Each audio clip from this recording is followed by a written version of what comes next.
My guest of today has a CV that runs into 8 pages. Okay, I was a complete tomboy when I was growing up. I think it's very important to find your space. What is your advice to the women who want to get into any sphere? Women have to multitask much more than the men, which I feel all men will also agree. Hi, I'm Chaitaly and welcome to the next episode of She Moves Cargo.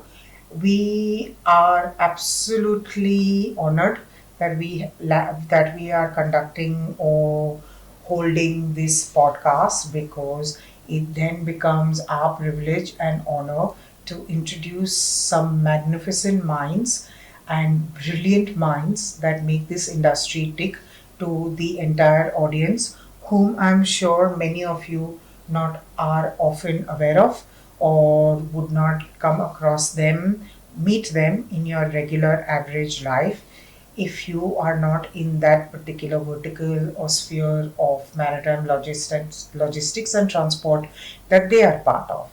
I have had the privilege of interviewing some really amazing women, and my today's guest is absolutely no less.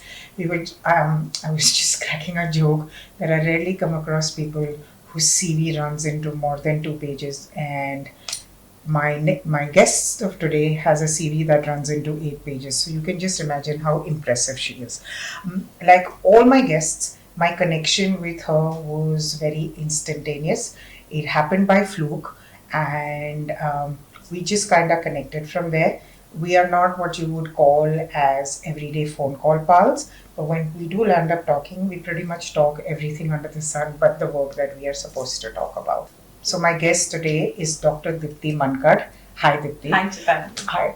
And she is the founder of Minspeak. I am going to refer to the papers because there's a lot that I need to tell you about her. So please mind, I cannot by heart all of this at this age now. So Deepti is a professional development trainer and consultant, marine wellness and life coach.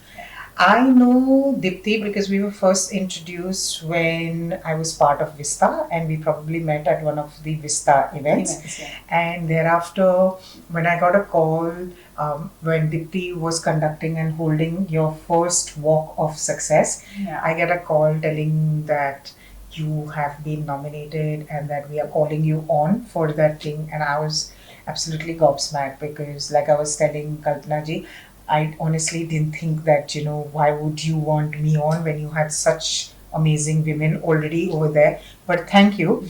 And that was my only time and the first time that I did the catwalk, because yes, that was the whole thing about it. We actually had the hoots and the whistles and I mean everything that you could want. And at that point, it was a hall full of women who were encouraging women, who were there for the women, and we had some really, really amazing women on the stage. All of us had to catwalk, and for me, it was very special because not only was I doing this for myself or for my teenage self or for my growing old self or the one who was told who's ugly and will not be successful in our industry if you have to deal with airlines and that you have to be pretty and all, but also for all of those women who are plus size and who have been made to feel bad about themselves, who have been body shamed, continue to be body shamed. And I cannot tell you how much I meant to walk on. It was a complete blur.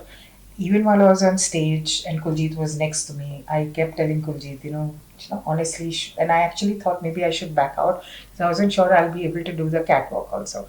Like every girl, you dream of. But you did it with confidence. Yes, that was, I have learned. This industry, if it's taught me a lot of things, but one thing it has taught me is fake it till you make it, kind of a thing. But the long story short, so that's how Deepti and we got to know each other. And then she did this most amazing book, which was that flip one that you did with all of us in it. It's still treasured and I still have it. So thank you for making all those women feel special that you do every year. And I feel privileged to be part of the first bunch of ladies. Still don't know what you saw, but nevertheless, thank you. Having said that, before I give chance to Deepti to talk, I know some of you think that I talk too much, but genuinely today, I have a lot to say. because I don't know how many people know, and even I didn't know till you didn't tell me that she is a double masters. Yeah. I'm a tiny little bit envious of the fact that you have distinctions, because I missed out on mine so badly, Deepti. So I will now have the pleasure of introducing her academic credentials. She's a doctorate in multiple intelligence from University of Mumbai. I don't understand what multiple intelligence is, but we will understand that better, which is educational psychology. A master's in education from the University of Mumbai, a gold medalist, dissertation on learning disabilities, masters in business management. Is there anything that you've not done? MCom, first division from NM College, bachelor's in education. I am not saying your results out right now, purely for perseverance. But you know what, heck, we will say it. Third rank in Maharashtra. Deepti, what is wrong with you? Bachelor's in commerce, again from Narsi Munji, and first division. It is job. Yeah, when I look back, I feel, oh, I did it. Yes, you have. Before we go on to the other stuff, because I'm going to keep referring to this, please tell me, what made you study so much? Honestly, I love studying actually. I study even now, to be very honest, yes. So I just feel it's very important to learn. And I love to learn new things. And in fact, if I don't do something creative, I think I lose out on my sanity. Really? Yes. So I do a lot apart from studies. It's not that I only study, I do a lot of other things. But yes, study was one thing. I think it was there in our family.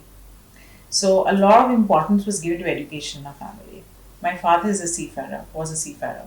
And he used to go out at ship and he used to only tell one thing: just study, do whatever you want, become whatever you want. And for me to do these double masters was because there was a switch. That time there was nobody to tell me that, okay, maybe you should take up this line, that line.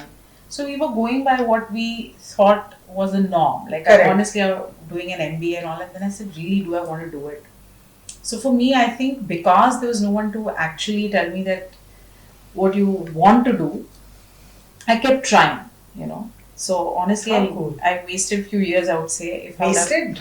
Yeah, I think because maybe at that time, now when I look back, I'm like, why did I do management? And I didn't want to do that. But yes, education was given a lot of importance in the family. Okay. And in a family, if you see everyone, you need to be qualified, you need to be educated, and then do what you want. That's such a nice thing. But I love to study. Even now, if you see, even though I'm a trainer and all, if you see my notes, I still write. I still have a full pouch of stationery with different colors and everything. And I still like to learn. So I keep trying on new things, getting certified for something or the other, whenever I get the time though. But I have not stopped studying. I love studying. Does your clock still function like ours at 24 hours, or does it work at you for 72 hours? 72. 72 hours. I don't know, barely, yeah, true. Because you're a mom, you are also heading MUI, you are a founder of mental wellness. You work so much for the seafarers, you're a wife, you're a daughter-in-law, you're your own individual person. We actually need to just have one masterclass on how do you do your time management. Because all of us live busy lives, but you are like one level, maybe two levels up the busier lives than we have. But genuinely, this is very interesting to know about. And this is a very good habit to inculcate. That is awesome. Now, her current position, sorry, because she's done her CV so beautifully. Can you also make mine after we finish this? She's the founder of Minspeak, which aims at capacity building for the future. She was appointed the head of the Maritime Union of India Women's Week in November 25. And I have to say that she does a stellar job over there. The amount of coverage that MUI has in the last 5 months, under your leadership has been nothing short of phenomenal. But I've got a good team. Yes. So she's there and as my advisory board member. So when I need advice, I'm going to ask her. So we have a good team of women, I know. So the term invisibly, no, for me it is visibly invisible. So I don't need it. I don't take any credit for all the work that you and the rest of the women do. But genuinely, they've done some fantastic. And seeing those women, seeing the seafarers' wives, was so good. It was nice. They have like they're like in another world altogether, and fantastic women, absolutely. You're appointed as the client and project manager for Sailors Society in 2024, and you are a consultant for Sagar Mein Yog, an initiative of the Director General. Can you tell us a little about what is Sagar Mein Yog, and what you do there, and also what exactly does Mindspeak do? So actually, let me start with Minspeak first, Okay. because that is where I started. Yes. So my journey has been 16 years now Okay. in the marine, and so I started off with Minspeak, small firm. Okay, but yeah, that's like my baby, I can say. When I started off, I didn't know where I was going to take it. So I started off that because I've been into training, and I did a lot. Initially, I started with a lot of corporate trainings. So you're doing a lot of training on team building, leadership, and so on and so forth. And then the human element came into the shipping. And that time they didn't have many people who were addressing that. And so it was very organic for me to then shift. And then I started doing the wellness training, and mental health issues were coming up. And then Sailor Society happened to me. So they had visited India, and they had trained around 20-25 people for Wellness at Sea, which is their very iconic program, which is running even today. We are doing a lot of work in that sphere. So they then got in touch, and I did that training, and that's when my journey for wellness of seafarers honestly started. And then there was no looking back. So I'm with Sailor Society for, I think, 10 years now. Interesting. Yeah. And that's when that happened. And then, of course, gradually as you start growing in, earlier nobody spoke about mental health. They thought it was a waste, and they said, no, there's nothing like this. But today the tables have turned. Yes. And today every industry talks about it. In shipping, definitely more, because it's a serious concern with seafarers.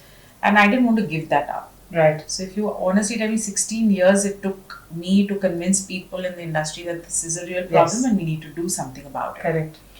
Keeping that in mind, then of course the Sagar Mein Yog came up, where it's a project of the Director General of Shipping, and because it is to do with the wellness of seafarers, they are going to be launching it as a flagship program. Okay. And of course they're going to be having submissions to the IMO. So they wanted some consultants to look into the modules which they were preparing. Okay. And that's how they had approached me, and I was happy to be a part of it.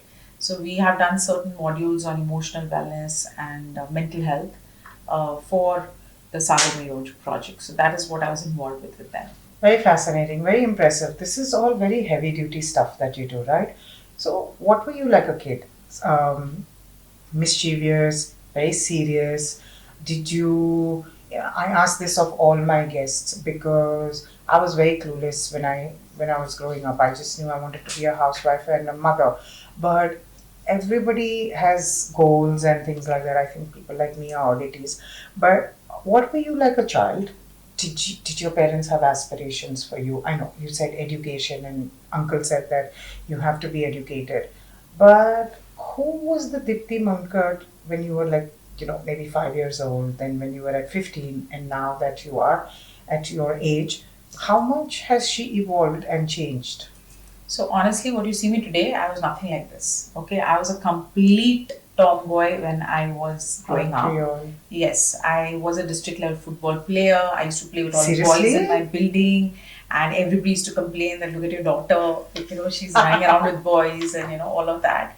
I used to climb trees. So the watchman used to constantly complain to my mother that she's again on the tree, and she's again doing this and that.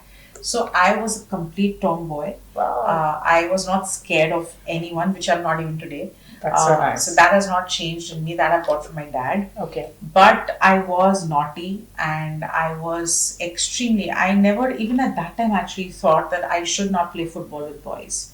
So I was told to be girl-like, which I was not. Correct. So if you see, I also... there was a time where I just went for a boycott completely, like as short as your hair. And... but yeah, I was a very, very playful, very mischievous. I used to play pranks, and I've done all of it. In fact, I remember there was a time where we had that Govinda and Matki in our building, and I used to love organizing events. And none of the boys were ready to climb looking into the height. So you climbed.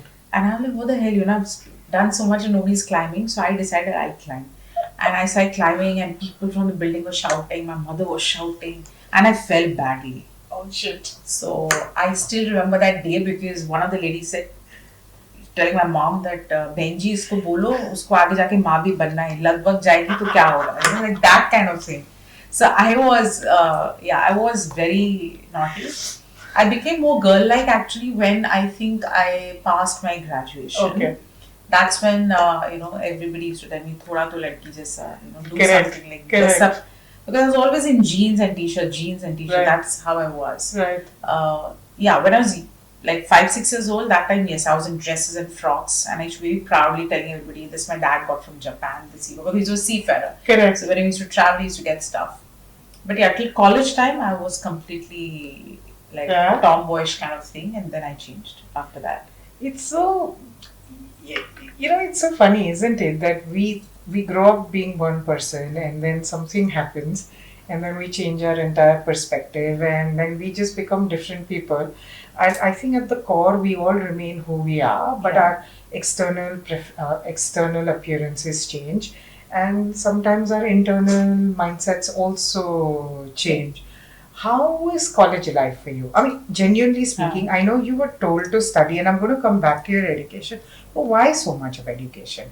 And how has this education really? And this is coming from a very a very curious place, and nothing to do with the fact that I'm not even half as educated as you are. But I'm just so proud to know that you've studied so much. So where does all of this go? Where do you put all of this at use?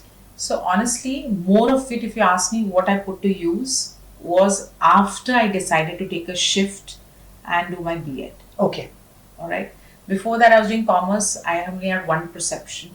In fact, I'll tell you an interesting thing. So when I finished my 10th, I used to love biology as a subject. Right, we all did. And somewhere I had this thing, I want to become a microbiologist. I don't know why that came in my head and whatever it is. But then that didn't happen for some reason. Then I said, okay, let's just switch. And then everybody's like, no, nowadays everybody's doing MBA. I said, yeah, okay, like, let's get into it. So that's how I got, and I did my master's. But as I started going to college, there's one thing which hit me really hard. And not all of them, with all due respect to all the faculties and lecturers. But one thing hit me hard was some of the professors whom we had, they were not good teachers. Yeah, I've had those. Okay, so they were really not good teachers. And I didn't know what they were doing in the class and what they were trying to teach us. That's when I realized that we don't have good teachers. Agreed. And I don't know why, it just, something happened and I decided, no, I want to do my B.Ed. Oh, lovely. And that's how I went into training. Okay. I did my B.Ed. After B.Ed, I taught in one school, and that's what gave me another eye-opener that, oh my God, there are more horrible teachers. Right. And then I did my master's in education, because then I said, no, I should take this on my own. And I started on a mission that I am going to train teachers. Oh, lovely. And that was the whole perception of me doing my M.Ed. And I worked really hard that year. And then after that, we cleared that NET UGC. Yes. I don't know how I cleared it in the first attempt, because it was a joke, everybody was like studying and all of that. And I was just telling everybody, be relaxed, it's okay, everything and all. And we were told in the first attempt, nobody clears. 15,000 people give that exam. Out of 15,000, the passing rate is 2%. So how much is that? Negligible. Negligible. Yes. And so when I passed on the first attempt, I became like the hero of the class. Everybody said, how did you study? Tell us your preparation. And I said, honestly, I've not studied there. Right.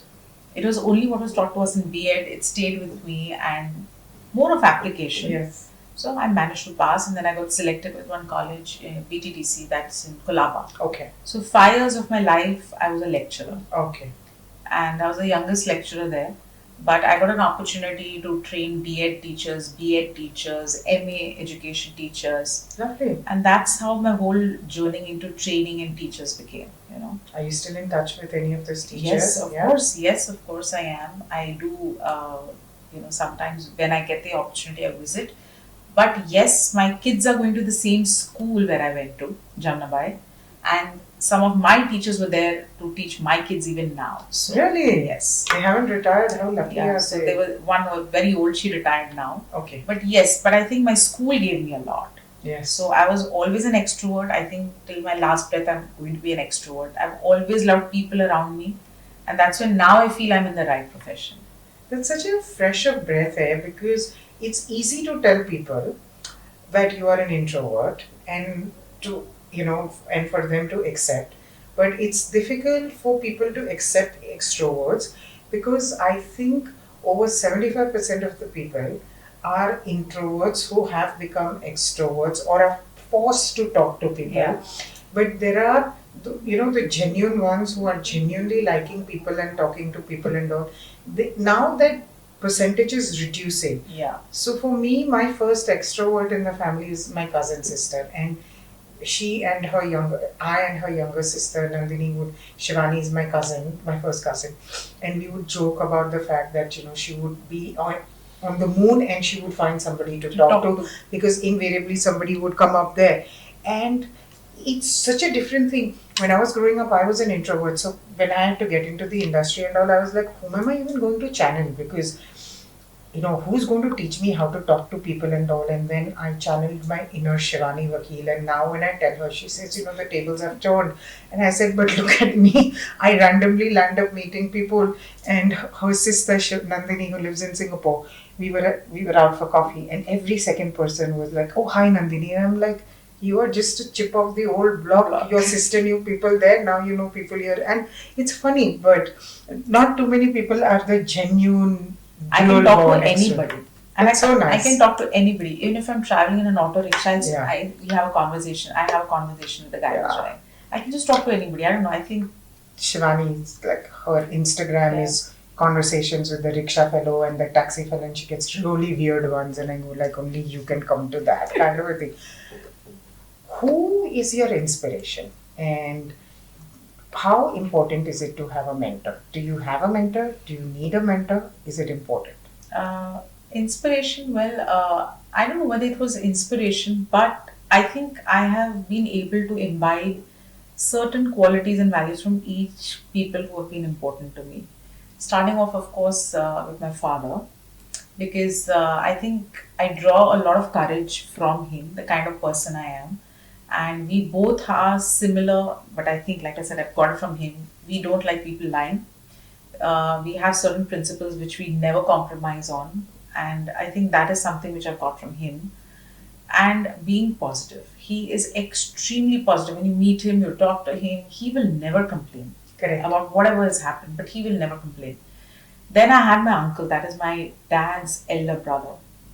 I think he was a perfectionist and he was extremely knowledgeable. Okay. Extremely knowledgeable. So from him, whenever I used to look at him, I used to derive an extra knowledge. Every time we had a conversation, I would learn something from that. How blessed you are. So he was one person whom I also, I think indirectly, but yes, I did imbibe. My mother, I drew patience from her. I've never seen a lady so patient in my entire life. I think even for me to be that patient. But that quality has gone in my brother. Okay. Alright. He is also extremely patient and very enduring as a person, in the sense he can endure pain to another level or whatever you say, but he is also very down to earth. Okay. Very humble. So that is something I drew from my brother also, that no matter where you reach, but you have to still be grounded. My husband, I think Milind, he is one person, Chaitaly. When I see him, actually, there are a lot of qualities which you and he have in common. I know you keep telling me that. Yes, because he is one person, he is what he is. Correct. And I try to be like that, but sometimes it's difficult. But he is one person, honestly, who taught me there is nothing like a man's work or a woman's work. Correct. So we both are equal in that. So he's saying if I have to lift up 10 kgs, you can also lift up the 10 kgs. Nice. That's right. And that is one thing definitely after marriage I've learned from. Sometimes I laugh at him and tell him, I'm a woman, right? You can't expect me to do this. And he's like, why? So he's one person, even if the car will get punctured, he's like, come on, do it now. He's that kind. But I think that made me more stronger as a person. Yeah. And I realized that it starts at home. So that is one thing from Milind, of course, and all those who know him, very contrasting. Again, he's an introvert, I'm an extrovert, completely different. But yes, he's again very knowledgeable, and he's a different kind of person, very different. But people who know him well. Correct. So I have learned a lot from him. He really, and hard work. If you tell me I am hardworking, oh my God, he's at another level. Yeah. Yeah. So that is something which I have taken from him, that there's nothing like being a wife or a husband, that husband has this role, wife has this role. No. In our relationship, it's equal. And I mean it equal means it is equal, like whatever, be it whatever come what may. It is so fresh and refreshing to hear a woman actually mean what she says about her spouse without just making a pretense of it. Because in today's times, all the time I keep hearing is, I'm so glad you're not married. This comes from both my friends, both men as well as women. They keep telling me, oh, you are so happy being single. And I'm like, did anybody ask me? And they're like, I'm telling you this. And it's so refreshing to have somebody, say things about this. And that talks amazing things about the quality of marriage that you guys have. So touch wood, and I hope it stays that way. Yes. Absolutely. So that's fantastic. Your kids, tell us a little something. I know your daughter is like an absolute princess, and she is. We've seen her at events and all, and she's very prim, proper. She's very enthusiastic. She's also very artistic. She makes amazing cards and things like that. But you also spend a lot of time with your kids. Quality time, if I may Yes. say, because of the work I have. But yes, I do make it a point to give them time. And so I have rules for myself. So if it's their exam time, I don't travel out of Mumbai at that time. That's nice. So I take up work in Mumbai, I do my work, but evening I'm with them because then I need to sit with them, take up their studies, all of that. So I have two children, Ivan and Amira. Ivan is the elder one. He's just entered teenage, so it's a big challenge. And my daughter is 11, Amira. Yeah, she is very girl-like. Yes, She is extremely. I was never like her though. I was very tough and rough and all that. But she is this petite kind and very, like she has to be well mannered every time. And I don't know. But we never tell her that. I always tell her you can do what you want. But yes, but she is creative. That's something. It's come. I think she's taken that from me. But very organized. Ivan is, as how all boys are at teenager, but he has his mind of his own. He can sit and ask you why 10 times, that why this, why not that, why. Very, very inquisitive, inquiry mind to another level. And suddenly he feels he's the elder one, so he's grown up and all of that. But yeah, touch wood. But I think they bring a good balance in my life, Chaitaly. I really thank them at times because they know my kind of work, I have to travel and all that, but they have never complained. Correct. And I think they have also supported me through this. But again, Chaitaly, this would have not been possible if I would not have a good support system at home, which I always tell all ladies, you need that thing. Agreed. So my mother-in-law, I think I always tell her, I really thank her from my heart because when I am traveling and I'm not there, she's at home. Just having that one elder person makes a lot of difference. Agreed. So she has been a great support, and I've been raised in a joint family, I live in one. So I think it's a boon to me. And we all understand each other's space. Correct. And I think that is very important. It's also important to note that today's joint families are very different than joint families, let's say 40 years ago or 45 years ago. I've grown up in a joint family. And then when my grandfather died, we were just my kaka and my dad. So then my grandmom says that you guys take the houses and then we split. So from a joint family, we became into a nuclear family. But of course, we always had the door open between the two houses so my grandmother could come and go. And I've spent a lot of quality time with my paternal grandmother. But it's so important to know that the threshold limits of acceptance or just having the patience around have changed now as compared to what it was before. So for everybody who thinks joint families are not nice, it's so important that joint families are essential because it grounds the kids. It gives them access to both sides of their grandparents because if there's no ego involved, then there's nothing like that. And kids need both sets of grandparents. Absolutely. One to spoil them, the other one to love them and discipline them because you can't just have spoiling both ways around. And it's the best kind of a support system for a working woman because when I see women quit their jobs because their babysitter has quit on them. So we had some phenomenal women working for us and they just told me overnight we are quitting because they live alone. Parents are either too sick or they're too old and the kid is not staying with the babysitter. They're like, we live on one salary, but we are going to do it. And how many careers And I don't say this because I'm not married, because I completely appreciate. I see my sister forums struggling every single day to try and be, a good leader, to try and be a good wife, to a good daughter-in-law, and an excellent mother. But it takes a toll. It does. It does. It does take a toll. And we also need tools, right, to equip ourselves with it. What is your go-to tool when your day is like, I'm sure you have good days, bad days, Yes, of terrible course, days. of course. Even as a mental health coach and somebody who's done psychology and all of that, you also have. So, what's your tool, and what can you tell the audience, for women especially who get so overwhelmed with the responsibilities and don't really know how to carve time out for themselves? I think, Chaitali, first thing, we should stop feeling guilty. Yeah. You know, like honestly, when, say for example, the child is not well. Yes. Right? Now, as a mother, I know, okay, he has taken his medicine, he's at Yes. home, he will rest it out.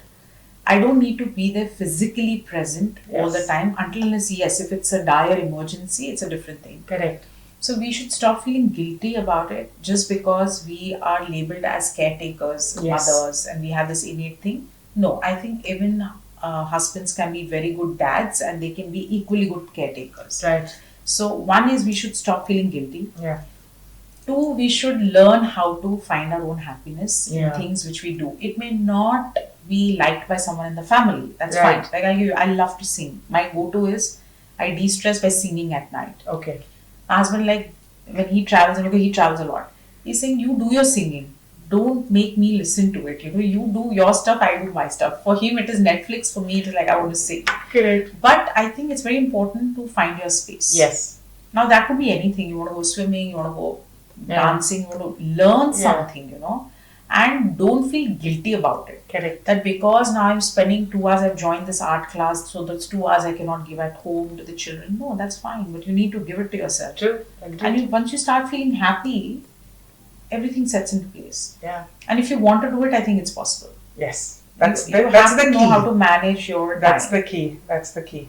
So if you want to do it, be a little more organized. Yes. Right? If you really wish to do something, get up. Like I know I cannot sing at day. I'm working the whole day. Correct. So if my husband travels at night, my kids go to sleep at 10:30. I start singing at 10:30 at night.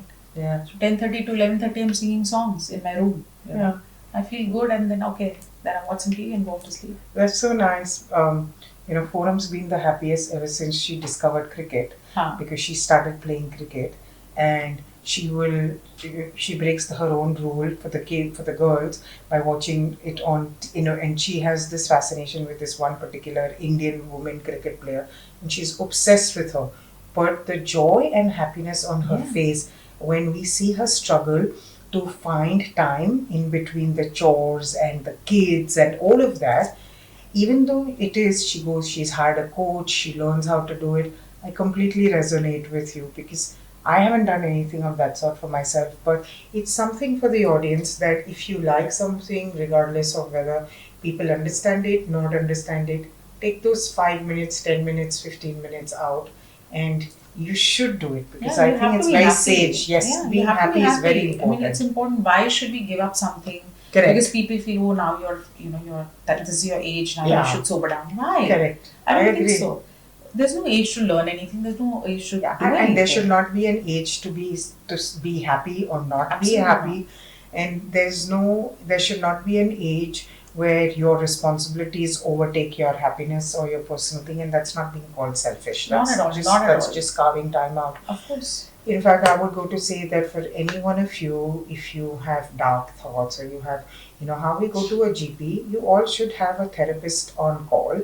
And there are good ones available who are not expensive, and you should have somebody to talk to. Because at the end of the day, all of us need somebody who's listening to us without judging us. Yeah. And even though you may have a strong family, a support system, you could have best friends, there are still certain things that you will not be comfortable telling them. So it becomes very important that I think in the 21st or the 22nd, whichever century we are in right now, we should have a therapist, only so that we can vent out.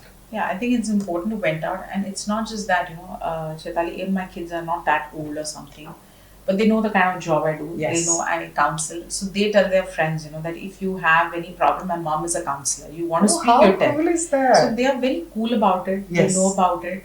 and they know about everything what's happening because that's how I've kept it. Yes. And I think it's important that they feel these are normal conversations. Yes. You know, it's okay that to be having those normal conversations, and they know, okay, what is anxiety. They know if you're having a social phobia or Yes. something like that. But the fact is, they know there is someone whom you can go and talk to.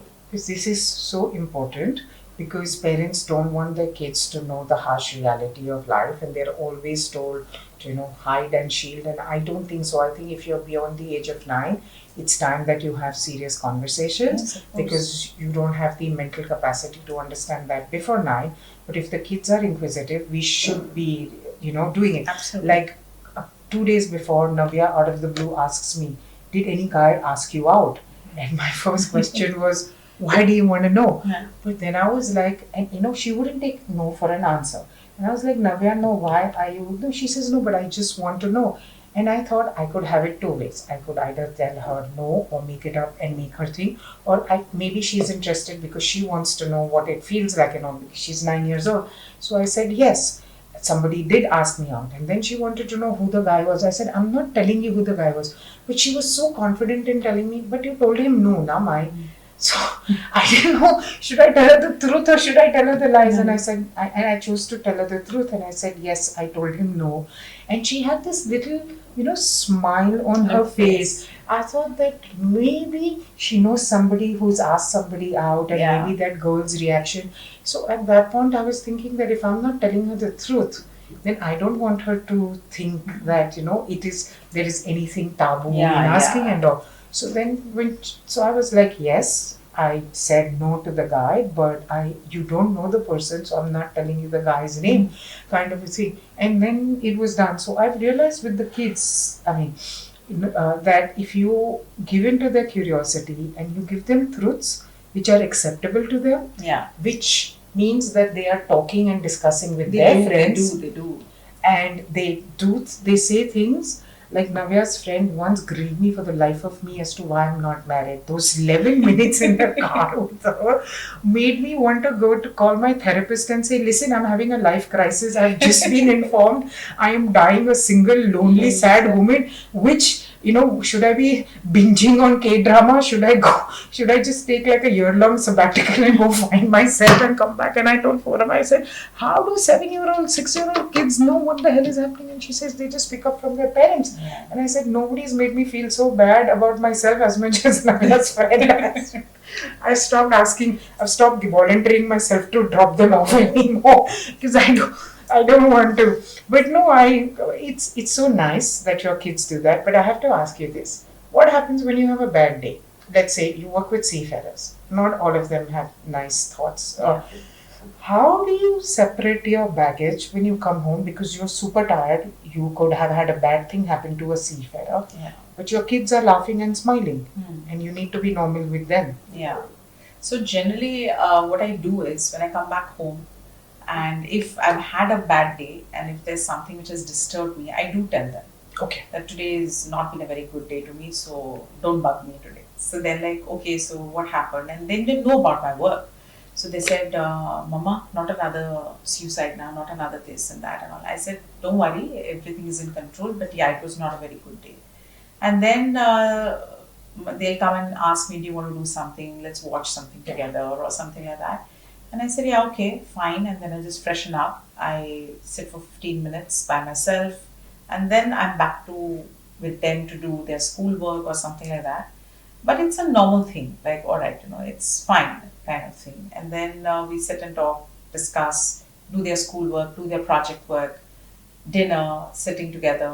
We watch some series together, and then the day ends, So I know a lot of people who would have objection to the fact that your kids know what suicide and all is, because they wouldn't want to know it. But as somebody who does counseling and all, when do you think is the right time we start talking to kids about all of this? Because, I honestly think schools are shit.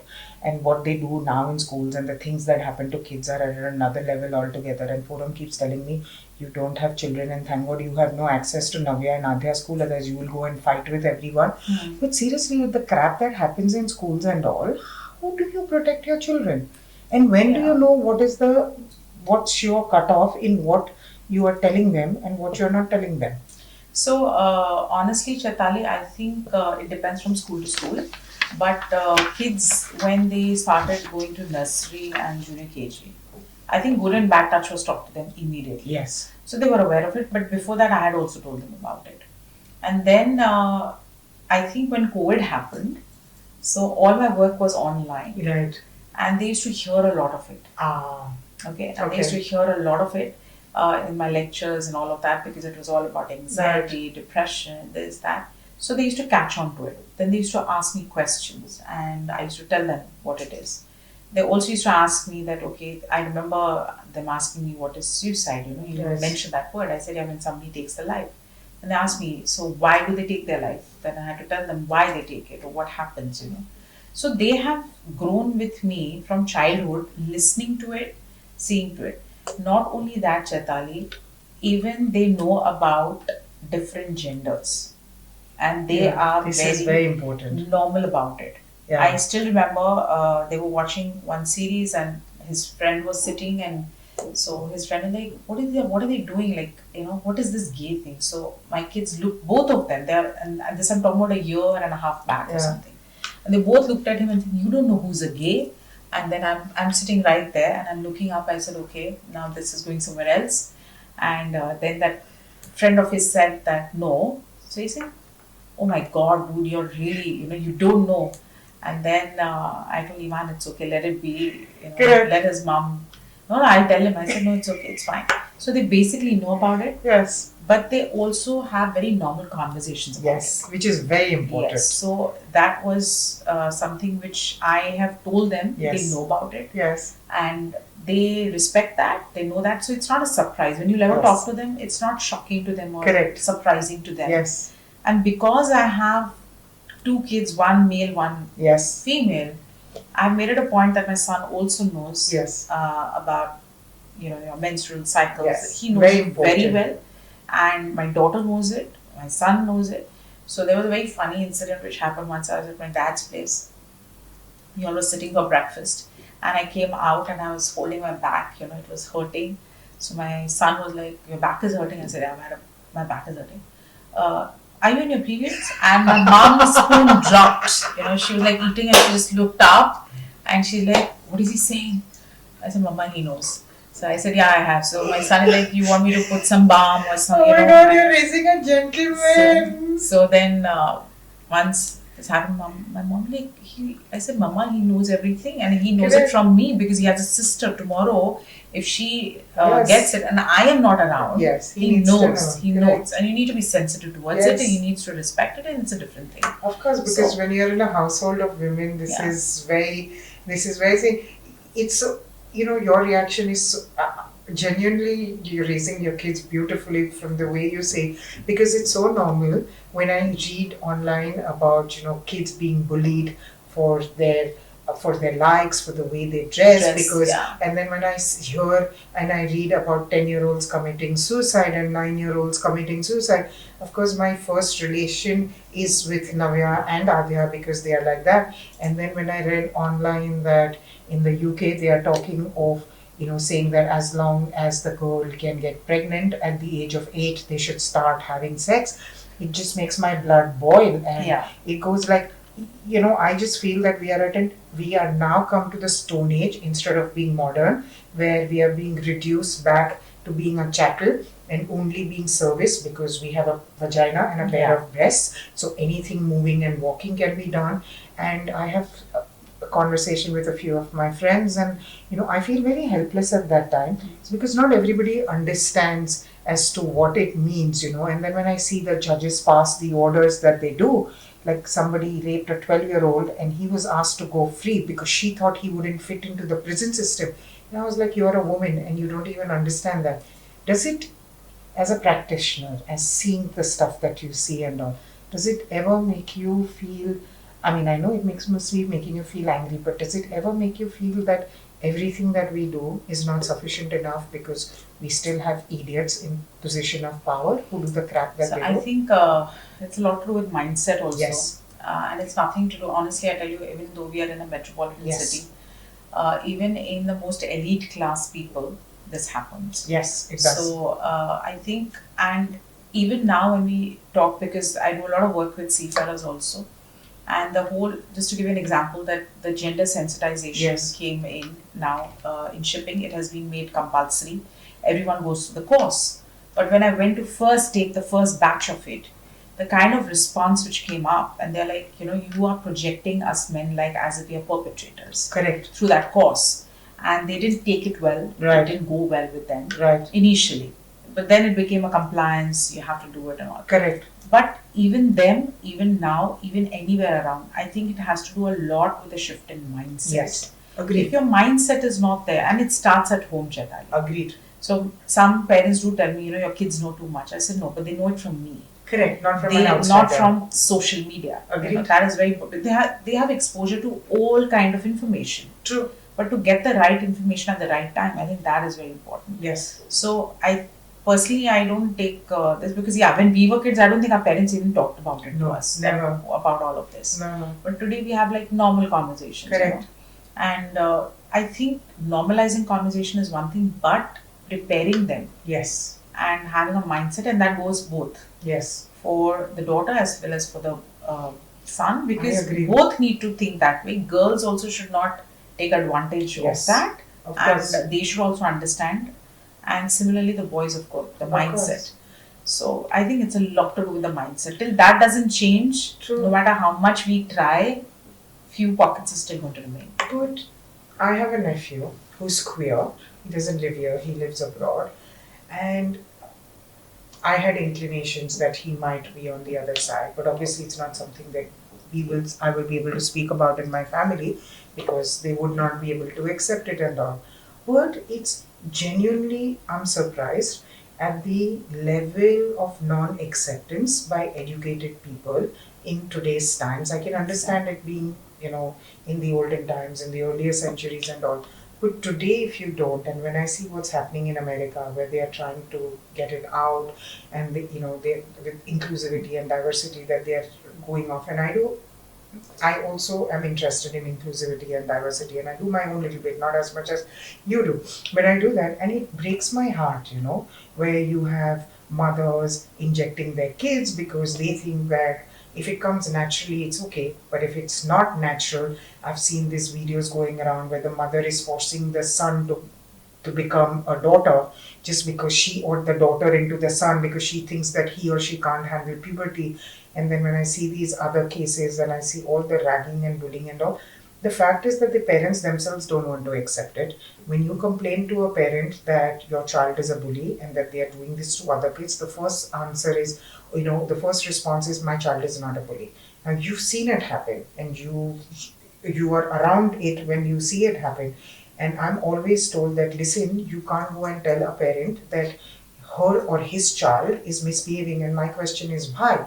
And sometimes I'm told, because I'm not a mother, I will not understand. And that, it doesn't insult me, but it infuriates me because I don't need to be a mother to get that feeling, get that feeling of what is right and what is wrong. But as a society, I think we fail because not only when they are kids, but even as adults, we refuse to accept that things are changing. And when we are talking about mental health, the first time that I wanted to do a program on mental health, initially I was told yes, please go ahead and do it. And then I was told, no, we can't have it because you are depicting negativity of the industry. And I said, but the fact is that there is stress, there is death which is caused due to the heart attacks. We are losing young people, 25, 30, 35. Yes.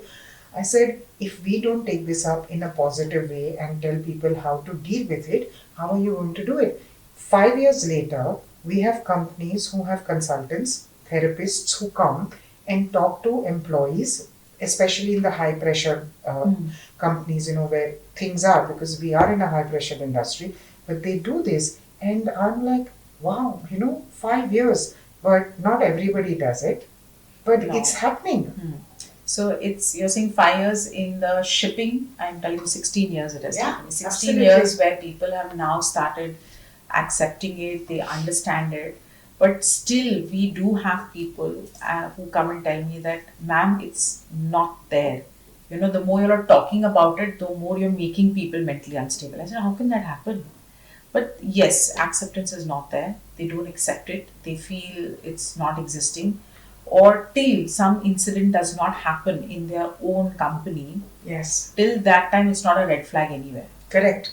And then they feel, okay, it's happened, so let's start training. Correct. But like I always feel, it cannot be a tick box activity. It has to Correct. be a continuous process. They True. need to be assisted. They need to be given help when they need it. So you cannot just say that, okay, we'll have this one workshop on mental health and now everybody's going to be okay. It Correct. does not work that way. Agreed. Totally. So yeah, but it's still a long way to go, I feel, though we are talking about it, we discuss about it. But it's something which, like I said, needs to be done about it. I totally agree. I'm so proud that in my office, with the people that I work with, I have told them point blank, you have a bad day, you don't think you're in the right headspace, please take the day off. I would rather have you take the day off, do what you want to do. You want to go drink at a bar, do that. You want to smoke your lungs out, you do that. You want to go with your family, movie, whatever. You do not stay here and make a mess of the shipment. I would rather not have you here and do your work than have you here screw up and then me patching up all your things. And they're like, how can you say this? And I say, because I understand that you have your own set of problems. So we have menstrual leave for women. We've had it for a while now. I said, men will require another kind of thing. So for my women who have finished with that and are already over, I tell them too that you need to take your day off. Please take it. We are not docking your salary. Take your day off. I don't need an explanation. Just call me, tell me you're not happy. And there have been one or two people who've done it. And I'm like, I'm absolutely okay with it. When I tell this to my colleagues or my friends and all, they have this whole uncomfortable thing, oh, she's talking too much or she's diverging too much. But if we, with our education and with our exposure, and our intelligence, if we can't have this conversation and make it normal as to what it means, then how are you going to do it for the rest of the world? True, I agree with that. And that's the reason I always feel there has to be, people have to talk about it normally. Yes. Like, you have a conversation, normal conversation. Exactly. It's not something you're doing it out of blue. You're not doing it to make people feel in a certain way. Sure. But yes, you need to be normal. You need to have proper conversation. And that is very, very important. I'm so glad we are having this chat, because when you have like-minded people who understand what it means, it just feels very normal. It doesn't feel forced and it doesn't feel as pretentious or fake as a lot of people do it. So I'm so glad you are here to have this conversation with. You have designed a course called the HELP, the Human Element Leadership Management course material for MMTI. Can you tell because from all your certifications, this was something that, it was different because it just sounded so different. Helm course is actually the course which the seafarers, when they apply for a UK ticket, that means they want to get their things done from UK. So this was a mandatory course which they were supposed to do. So here in MMTI, actually I started my journey in training for seafarers through MMTI, which was 16 years back. Okay. So they wanted me to design the course material but they were all management related topics in that. Okay. So I had to design the whole course along with the presentations, reading material, study material, evaluation. And then that course was designed, and then we had auditors from UKMC, I think they had come to audit it. And that's when it got rolling, and it's even... So it's still on now, yes, 16 years later. And do you keep upgrading it? So this happened around, I think, 8 years back. Okay. Yeah, this happened around 8 years back. Yeah, but it's still on, and yes, they do it whenever the need arises. They do this course even now.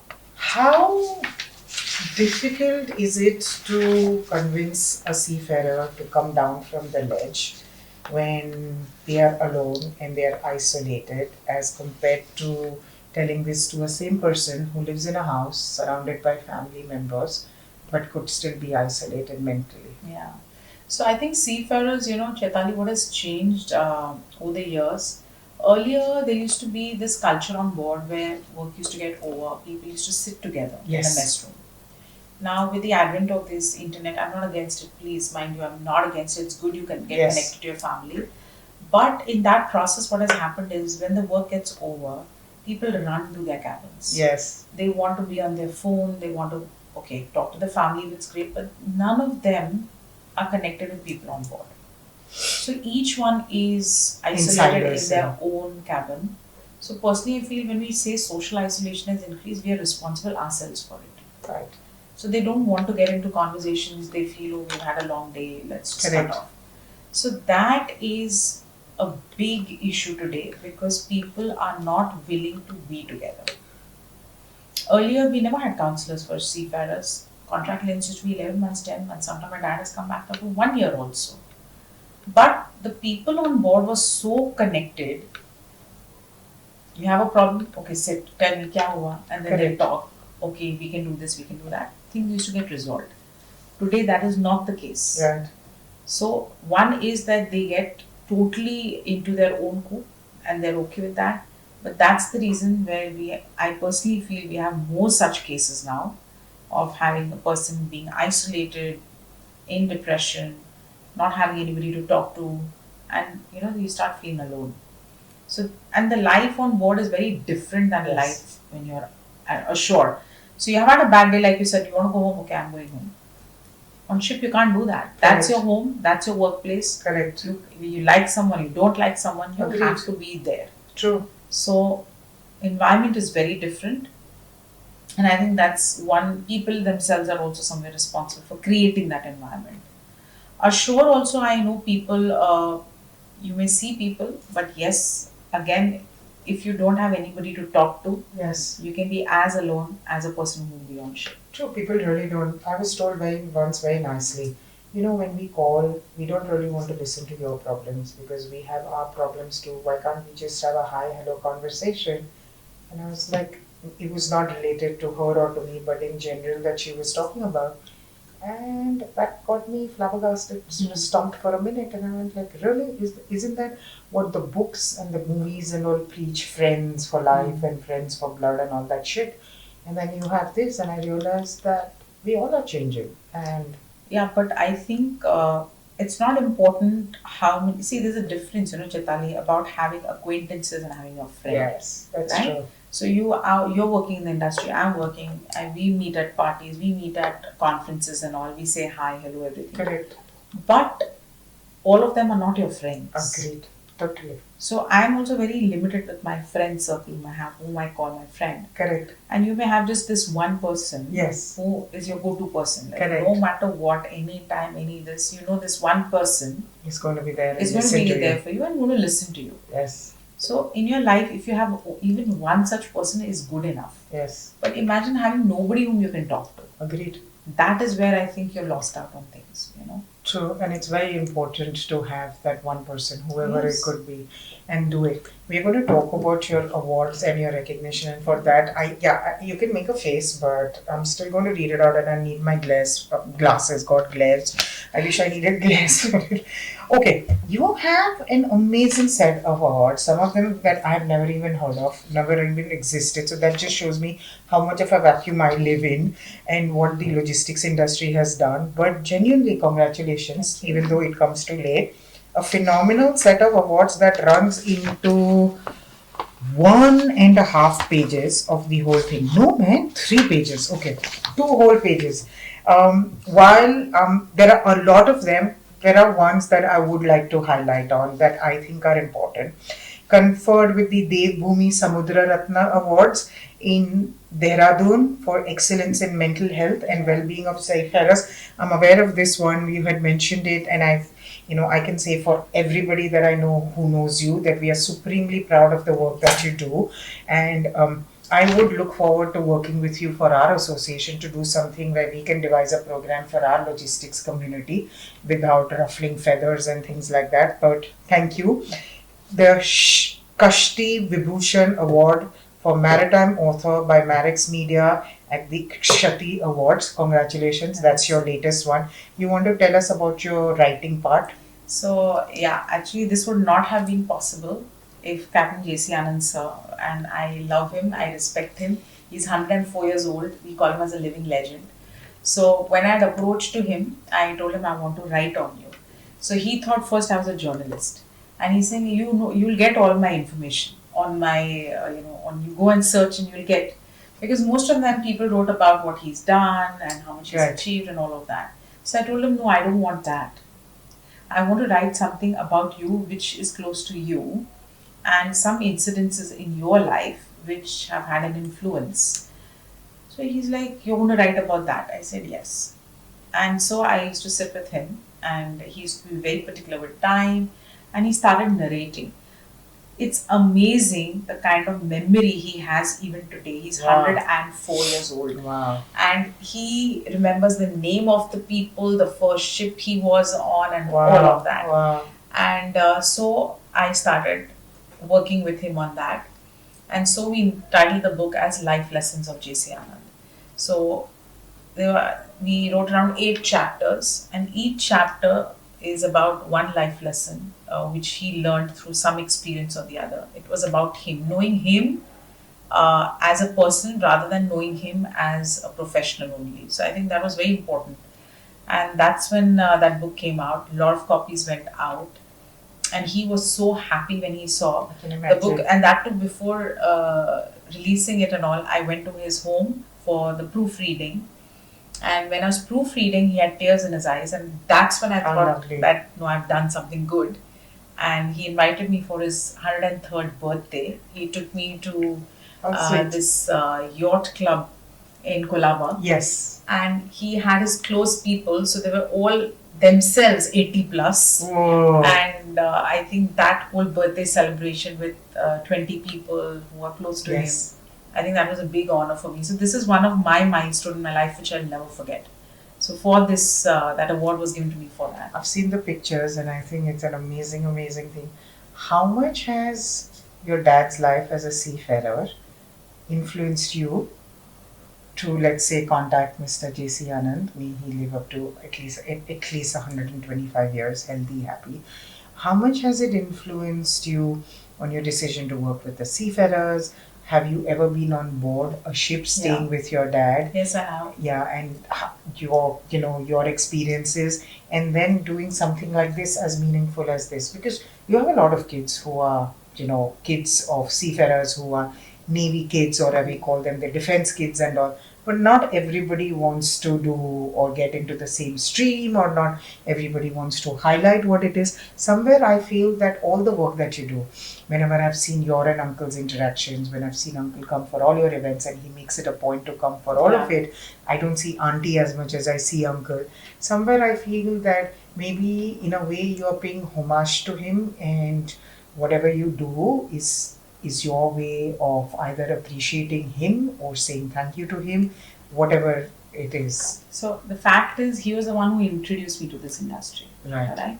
So he was always, I remember when I was teaching and when the first time I started taking lectures in MMTI and OERC. And so I told my dad, I said, I don't know whether I should do this. And he said, no, you must. You must do it for seafarers. And he used to always have this regard for seafarers. I used to have it. I've sailed with him also. I've seen his hardships. I've seen all of that. And that's when I realized that, okay, if this is what it is, let me try. Initially, honestly, it was very difficult. I used to be sitting in companies. I used to take appointment and go.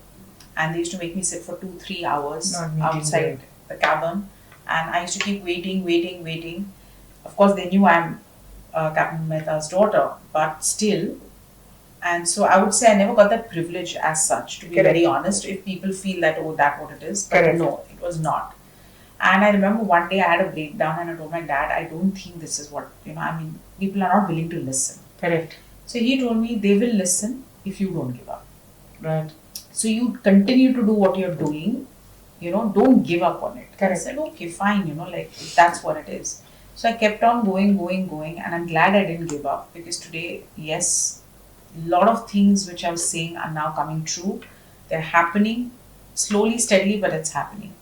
So yes, I always say this, whatever we have become in our lives, yes, we have put in a lot of effort, but dad, mom, they all have been extremely supportive. Of course. And my dad, in fact, the day I got Kashti Award, that day he got his Lifetime Achievement Award. So I was so happy, and he was so happy. So when he sees the work I do, yes, he is so happy, because he owes all of his life to the maritime fraternity. Correct. And so he feels happy that, Deepti, you're doing something for that. And I think that itself has become like a mission or purpose for me in my life now. That's so nice, Yeah. and it's so lovely to hear that.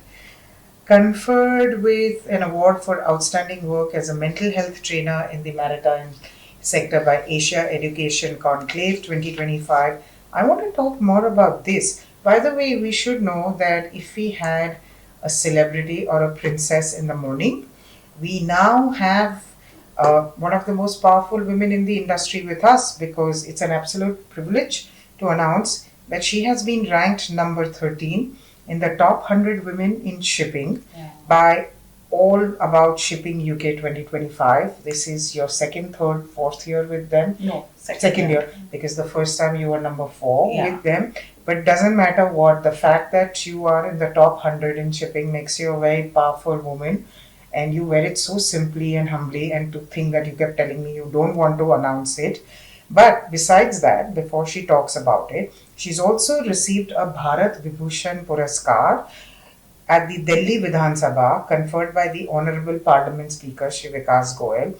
You've received the Maharashtra Ratna Award by the Educational Minister Shri Dilip Kesarkar, and of course you have won tons of awards for your mental work, which is fabulous.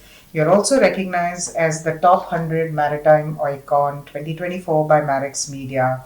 You've received the Pride of Bharat Award 2024 from the ICANN Foundation for Maritime Wellness Coach. Exceptional Achievement in Research at the Marex International Women Empowerment Conference and Award 2023. Top 100 Healthcare Icons of 2023 as a counselor and wellness coach. The Authors Award by Maritime Destination in 2022 for the book Prevention of Alcohol and Drugs in the Maritime Sector, the Bharat Gaurav Puraskar for the Professional Development Trainer, as well as the Trailblazer at the Marex International, the Maritime Wellness Coach and Trainer of the Year by National Education Brilliance Awards. I know, but it's just very, very impressive. And of course, we all call you the Superwoman, but to have received the real Superwoman Award 2022, that is fantastic. And rightfully, the Glass Ceiling Awards for exemplary contribution for maritime life coaching. That is brilliant. Another Kashti Bhushan for exemplary contribution for maritime life coaching at the Kashti Awards. And then, of course, the Young Woman Achiever Award. How does it make you feel? I mean, this is, It feels good.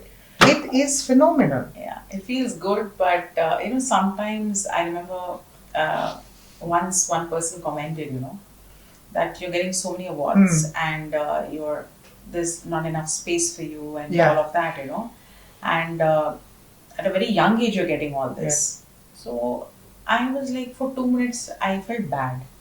I felt bad because it's very easy to see you as a person, you got so many awards.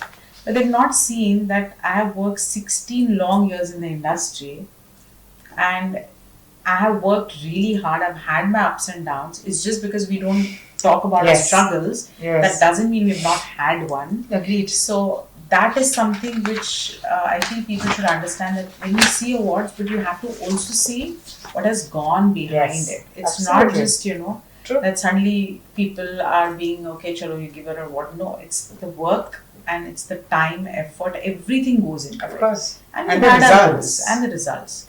So I feel personally that for me, honestly, if you ask me, Chaitaly, when people for mental health or coach or whatever, people whom I've spoken to and helped in some way even 10 years back are still in touch with me. So for me, that is my biggest gain which I have. Right. About that UK All About Shipping, it was something new to me, I didn't know. And they have a ballot system, voting system. So you're supposed to actually vote by your email ID. Correct. So I'm like, okay, God knows who's going to vote or what, I don't know. Right.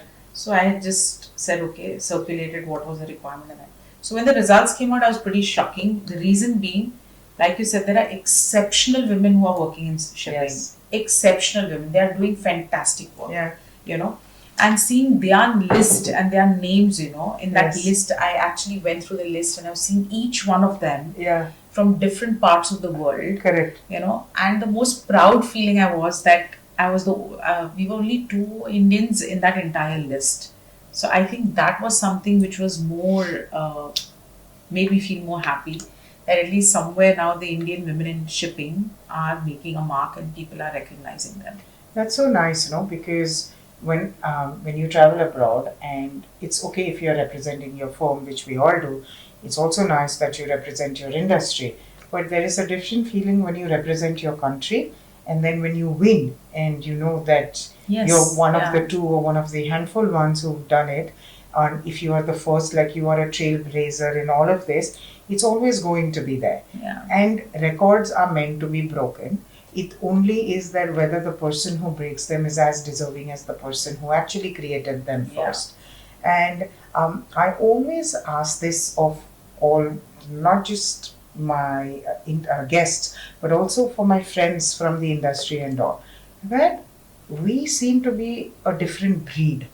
And the youngsters who come in, they may have everything going for them. All of them are super educated, they're more aware, they're tech savvy, they're everything.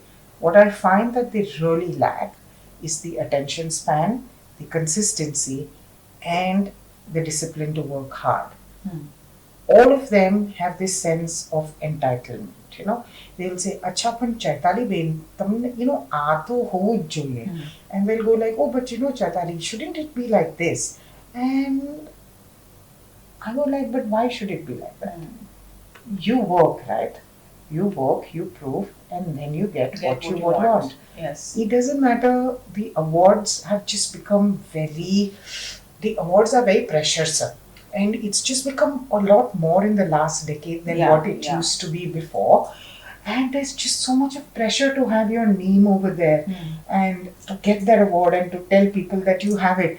I think it's more of a burden than it's not. But then people think that because you've already won those awards, you have the liberty to say that. But they don't realize that it's just a lot of pressure on you. Yeah, it is a lot of pressure on me, but I also personally feel that there are a lot of other women also who are working. Yes. They work in the back front. Yes. But people don't know them. Of course. And that's the reason, if you remember, that's the reason the Walk of Success started. Yes, correct. The first Walk of Success which we did, and good thing is that Captain Kamal always trusted me, and I used to search and correct, get the names out. So he said, "Okay, you tell me how you want to go about it." So I also silently, I don't tell, but yes, I silently follow people, their work, and all of that. So if you remember, in your first Walk of Success, we had ladies who were chief officers also. We had women who have worked in HR for 20 years of their life. You had, I think, 2 ladies in HR, if I'm not mistaken. Yes. So they have been working 20 years in that, and people just, only the company people know them, but the outside people don't. Correct. So yes, you can't give awards to everybody, but I think a recognition for the work everyone deserves. And that's the whole concept, and that's the reason why Walk of Success started. And we successfully do it every year. And this year again, it's on 16th of May. So of course, we are going to do it again. So the whole purpose is, I think, appreciation and recognition is important. If somebody asks me, no, we don't need it. Biggest lie. Everybody needs it. Of course. It acts as a booster. Yes. It acts as a motivator. And somewhere, I think it tells us we are on the right. Of course. We are doing something good. Yes. And people are seeing it. Yes. So I think that is very important, and each one deserves it, irrespective, whether male, female, gender, whatever, but each one. True. When I was offered the podcast and they said that they were going to interview the women, my first question was to CargoTalk, is that are we doing just the well-known women, or do we get to interview women who are doing exemplary work but are not known in the industry? Yes. And they said we can do both. And I said we need to do more of the latter and less of the former, because the formers already have a lot of exposure and all, whereas the latters don't have it. And not to, I feel very privileged when I get first timers when I do my moderation and when I'm invited for panel discussions and all. I feel so privileged that not just men, but women have also done their debut with me, and then they've gone on to become MCs and hosts and things like that. And I see that little spark in them when you tell them that, listen, you are going, we want you on board, and they go like, oh, you want to listen to me. It is so important to feel validated. And what I don't understand about the awards and what I don't like about the awards is that when you have jury awards is absolutely fine. But when it comes to nominating the awards, there are certain awards that need to be organic. And that means that if you're going to get appreciation from your peers, you should not be nominating yourself. It has to come organic. So for all the people who do the award functions, they need to have certain set of awards which have to come from the industry, because there's no better way of feeling nice than getting recognition from your peers and your contemporaries and people who've seen you work in that industry. True. That's true. And that's why I think your walk of success is so refreshing, because I think subconsciously in the back of my head there was something that I wanted to translate into putting it out and having the women come, because it was not about being seen. You all were already being seen, you are already being recognized and felicitated and appreciated and applauded. But for the industry to know that you are there. Yeah, I think that's important, and that's why these women who are there, every year we try and bring those women forward. And I remember when I call them, like, we want to make you a part of it. Me? That's the first question. Me? Why? I said, you work so much, you put in so much effort, you're there with the company from so many years. We've had that conversation too, and I've asked you, are you sure that you want to do it? Yeah. And I have to say that Deepti writes the most amazing stuff. So it's very kind of her to invite me onto her board of Maritime Union. But when we had our International Women's Day, not only does she give very thoughtful gifts, she had for all of us individual written cards that, and along with that, she had given us a brooch or a stone that was there that, according to her, symbolized what each one of us meant. And I think she pretty much nailed it on the head, because each one of us was extremely touched. I know I was, because her way of looking, her lens of viewing is very different than what an average person's lens of viewing is. So while it may seem like I'm going gaga over her and falling over her, it's not like that.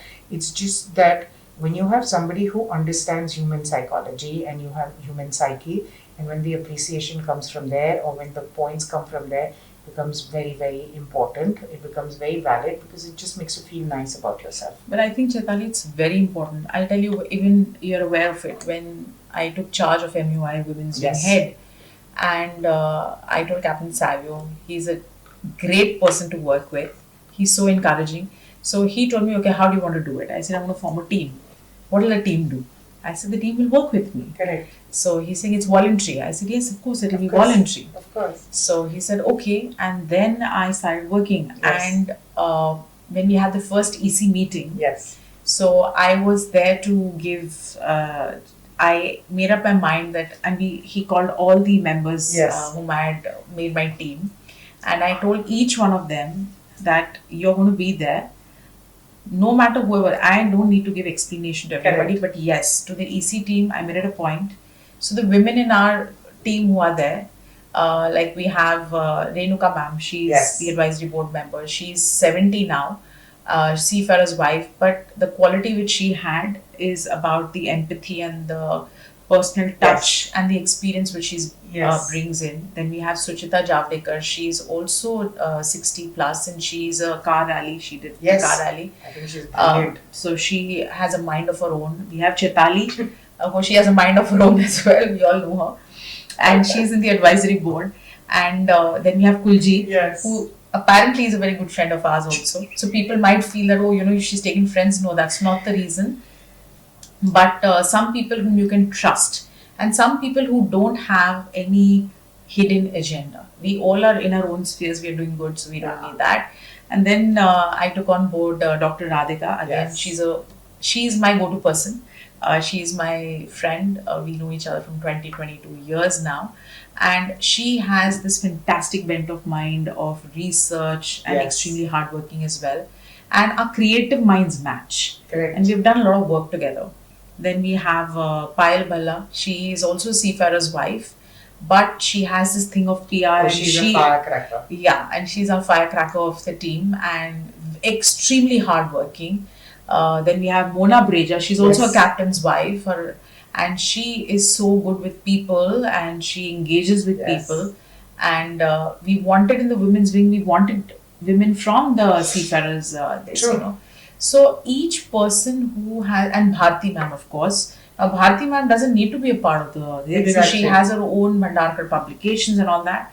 But the reason I took her in the team, she works a lot for welfare Yes. also, extremely hardworking. So one common thing why all these women are with me is because they were extremely trustworthy, no hidden agenda, and very involved, and fire in them, to do something. So without you guys, I don't think MUI Women's Wing would have moved in such strong speed. So I'm so glad that all of them are working with me, and they are. I really thank them. Yeah. I agree with everything that you said, but my contribution is the least, which we can talk afterwards. But I do not deserve any congratulations or contribution, or rather to say thank you, because I genuinely feel that I have done the least amount of work.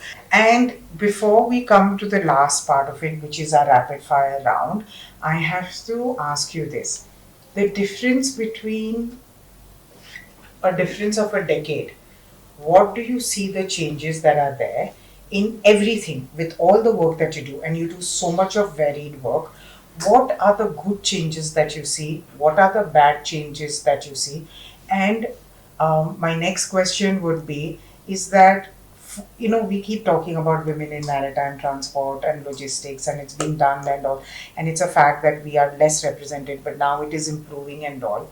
What is your advice to the women who want to get into any sphere of the transport, maritime, and logistics, because you work with everyone? And that one practical go to, whether it could be an app, it could be a tool, whatever it is, that is just going to make them feel that, okay, make them feel that they are included and that it's not as bad as it may seem. I think the good change which I've seen over the past few years, if you're asking in women per se, Yes. I think they have understood how important it is to be financially independent. Oh, yes. And I think every woman should be. Agreed. It's not just about having or earning money, Yes. it's about your self identity. It Agreed. gives you a lot. Agreed. Okay? So, one is that has changed. Definitely, I've seen that change where women really want to now go out. So, it's not always about the money, Yeah. it's also about coming in the forefront and doing what you like to do. Self-esteem. Yes, your self esteem, it boosts your confidence. That has changed. Bad thing I would not say, but something which I feel has gone overboard is women talking about women empowerment. Yeah. Okay, now the thing is, I feel we are all empowered. We don't need that. But I think it's gone a bit beyond how much it should be. So we are at a phase now where women are going up in the front, they are doing their jobs, they are there in every sphere. We don't need to go gaga about it, I feel. Yes. I think everybody has got its struggles. And because what happens is when you're working in any industry, Chaitaly, you have your own. You cannot say that women has to be this and men has to be. Both have to have a balance. Agreed. Both have to work together. Agreed. Totally. So you cannot just say that no, we need Yes. visibility. If you want visibility, work hard, you will get it. Agreed. I don't think we need any special privilege. Yes. We don't need any special treatment. True. Everybody's had their struggle. Of course. It's not that the women's struggle has been less than the men's struggle. Agreed. Totally. So each one has to understand that. So I think that has to stop. That it's gone a bit too much. Only thing I'd like to tell all the women: you want to get into any industry, have a liking for it. Agreed. Learn about it. Do your homework before you get into it. Okay. Agreed. And if you feel you're able to fit into that profession, then go ahead with it. There's nothing like you won't fit, but you should have that passion to work in the sphere which you want to make work. your blood sing. Yes, that every morning you should be like, yes, wow, I'm going to work, rather than, oh my God, one more day at work. It makes a difference. True. Absolutely.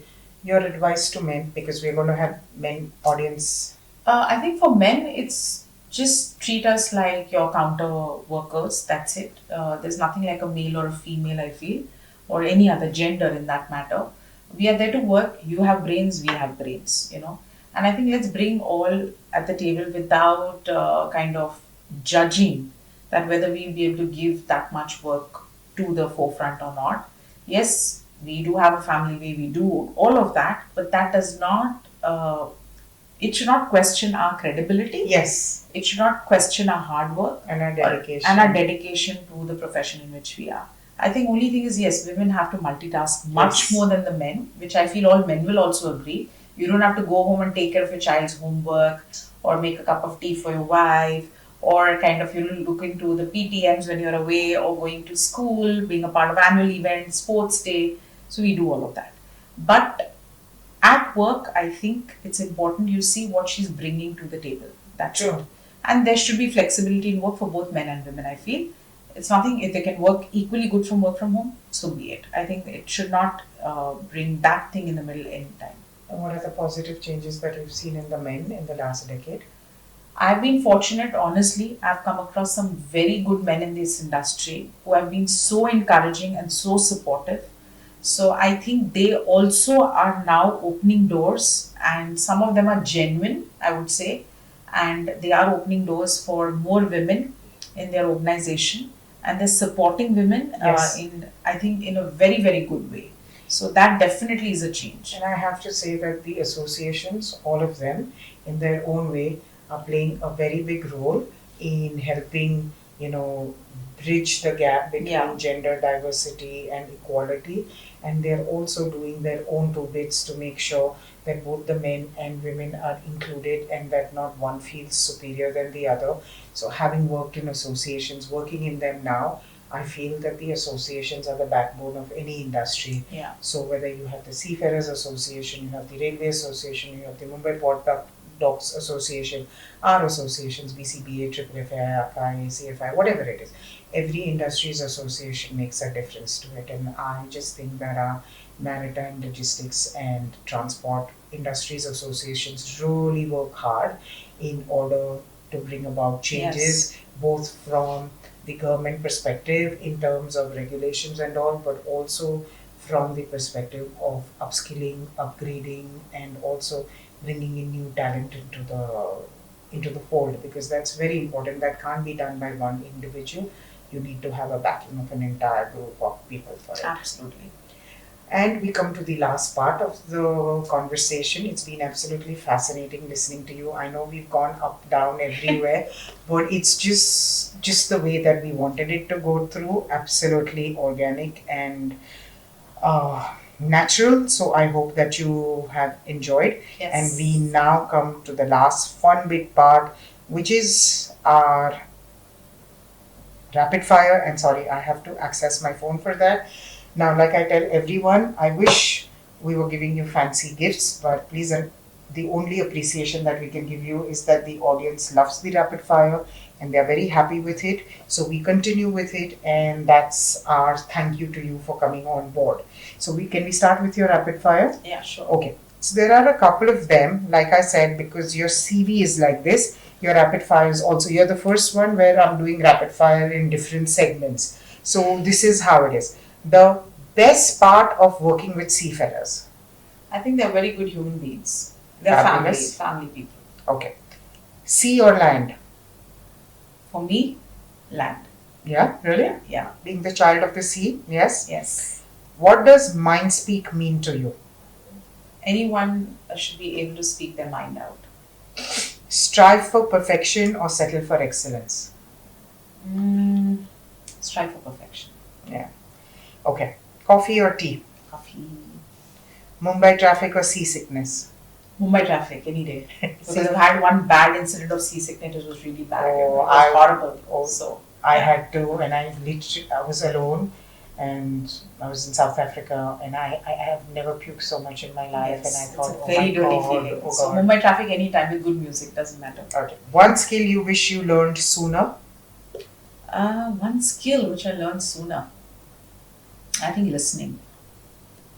Now I listen so much. But, I have to listen to people. But initially. Your kids, you have to listen first to your kids. Yeah.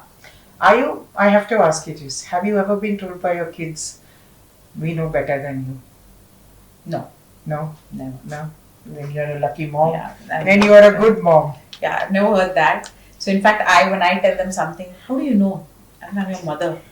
So then we give that dialogue, just school mein tum padh rahe ho, school ki main principal reh chuki hu. So I always catch them before they catch me. Okay. Pride or responsibility?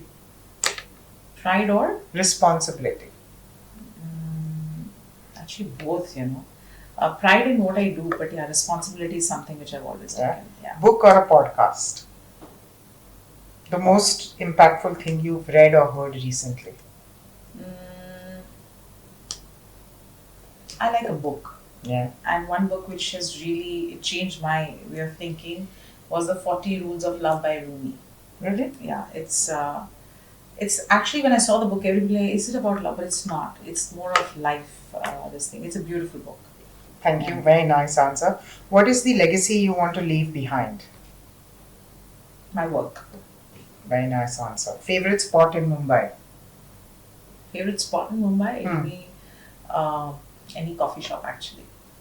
I love Nice. to sit in a coffee shop because there have been times where I've actually sat on coffee shops and done a lot of creative work. So, yes. That's lovely. That's very nice. If you were a ship, what would you be? Captain. Ready? Yes. Cool. A superwoman power you wish you had? To go invisible. Oh yes, I would want that all Just the go time. invisible one day. Yes. Best advice you've ever received? Don't share all your work with everyone, which I Very feel is nice. wrong. But I don't believe in that. Really? So, yeah. That was good. Don't share your work with everyone. And I'm like, what does that mean? Ah. So then they're like, no, then others take your work and all. I said, I'm not going to take it with me, right? It's knowledge. You learn it. You pass it on. It goes to more people. So that's for it. You share your work, but you should get credit for your work. That depends on the other person. Whether the Yeah, person but gives they it. can't take your work and put it on their name, right? Yeah. Then that's not right. Yeah. So Yeah. Thank you. I can't thank you enough for this, is because it has been at another level, and it's just such an interesting conversation on everything related to our work and in general about everything. And I wish we can do another episode maybe in the coming season. If they give me another season and they don't replace me with another host, then we will definitely have you back for the second season. yes, I would love to. But thank you. It has been wonderful. And to our audience, I think this is one of the most different conversations that we've had. It may not be everybody's cup of tea. You may find certain things difficult. You may find certain things triggering. Please know that you are not alone, but these are conversations that we need to have because our industry is one that demands these kind of conversations. So whether you're a CHA, you're a freight forwarder, you're an insurance agent, you're a crane operator, shipping line, terminal handling operator, you're a transporter, you're an airline, ground handling agent, everything. We all have these kind of situations and we all need to have somebody to help us guide through this. And it's been a privilege to have Deepti with us to discuss a lot of things. If anybody needs to reach out to her, please get in touch with CargoTalk or with me and we'll be happy to share her contacts. But it's my sincere request that you listen and watch this podcast with a very open mind and don't close your mind to the conversation that we've had, even if you don't agree with us or you don't believe it to be right, because these are conversations going forward that need to be normalized. My one takeaway from this conversation that I've had with Deepti is that if we do not normalize the difficult conversations, we are never going to have them ever. So whether it's your work or it's your personal, whether it is telling your colleague that he or she is wrong in something, or whether it is listening yourself, being told that you are doing something wrong, all of these are difficult conversations and we all need to have these. It's better for our growth. Having said that, thank you very much for staying, and I hope you didn't leave us halfway through or you didn't put us on pause and hold. And we always request for feedback, so we hope that you can give us your feedback. Yes, you are most welcome to give us negative feedback, but like I have mentioned before, there's no trolling and there's no ugly comments or negative comments. You can just be polite and telling us, I did not like this, and we'll be very happy with it. But please don't do negative trolling because I don't have the patience of a saint to accept negative trolling. The comments, good or negative, are just that we will keep it to. And we look forward to seeing you again at yet another one. And maybe also request you that when you do see our podcast, if you could please click on the like button, because then the powers to be know that the podcast is actually being watched or is being listened to. Please do press that, because it makes a huge difference to the production team, to us, since we work very hard to get you good content. And of course, there's always room for improvement.